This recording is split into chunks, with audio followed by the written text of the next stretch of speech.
Hi guys! For today's video ay pupunta kami ng kabilang bayan para mag-shopping. At nakarating na kami dito sa Mambusaw guys, sa market.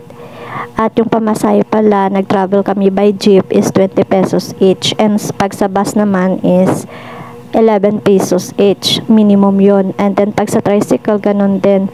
Nasa 20 pesos din. At ngayon ay araw ng palengke day, Thursday dito sa Mambusaw. Nakapasok na nga kami.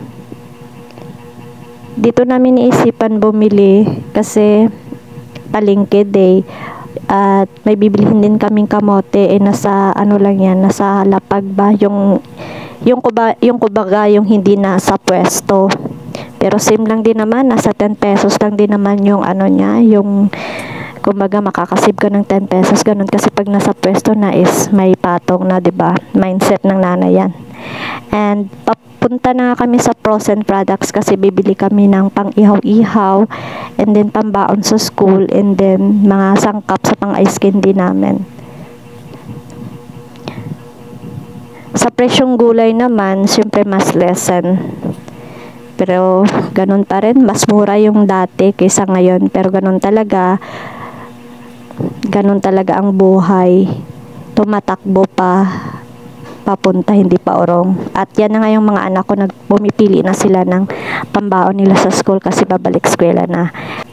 Sa palengke namin isipan bumili kasi dito wala kang VAT na babayaran, kung ano lang yung binili mong presyo, yun lang yon. And then pwede ka pang tumawad. And then after namin bumili, pumunta na kami sa kainan dito sa Siena.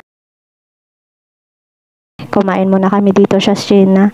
Ito yung Batchoyan. Unlimited soup daw sila dito. Yung place is maganda, malinis.